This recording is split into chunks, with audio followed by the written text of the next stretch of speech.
New South Wales Labor's star candidate for the high-profile seat of Monaro has pulled out of the race. It's less than 40 days out from the state election. Julia Bradley has the details from Sydney. Julia, what has Terry Campese had to say?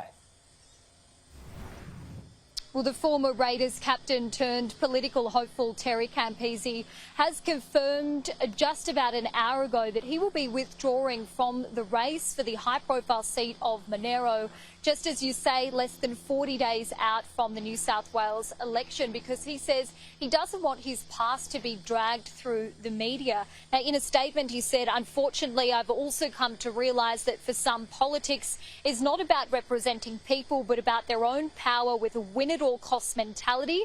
Today, I'm announcing that I will step down as Labor's candidate, not because my heart isn't in it, but because I love this community too much to drag it through the media, whether they are truthful or not. However, I will continue to serve my community in the same way I have over the last decade through the work of my foundation and other charities."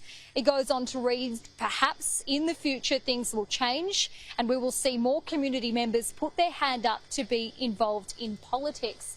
Now, this came after a video emerged of Terry Campese attending a sex party last year, and that was posted to social media. In this video, Terry was dressed as a scantily clad police officer. There were barely dressed women as well, and one woman was seen licking alcohol off of his body. There were people whipping each other with sex toys, and there was also a spank station at said party. There was also a story that emerged earlier today that suggested that Terry Campese visited one of his friends who is also a convicted drug dealer at the Macquarie Correctional Centre while he was trying to raise funds for his youth charity, but he has maintained that no charity resources were used for that visit.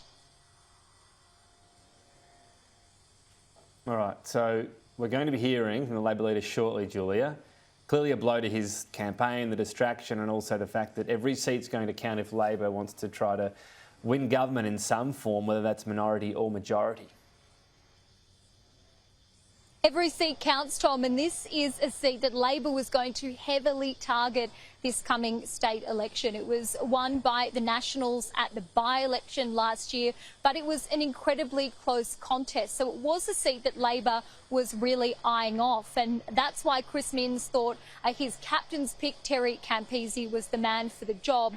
But now this is the fourth candidate that Labor has lost in the lead-up to the state election under difficult circumstances. And if we can remember back only to a week ago, Chris Minns was backing him in. He said that this video was a personal matter. It happened before he was put up as a candidate for Labor, and that it should be left as a private matter and it shouldn't come into the public arena. So Chris Minns has really defended Terry Campese when all of this came out. Something's clearly changed. Whether this was a decision by Terry himself or whether he was pushed by Labor remains to be seen. All of these questions will no doubt be put to Chris Minns when he speaks this hour.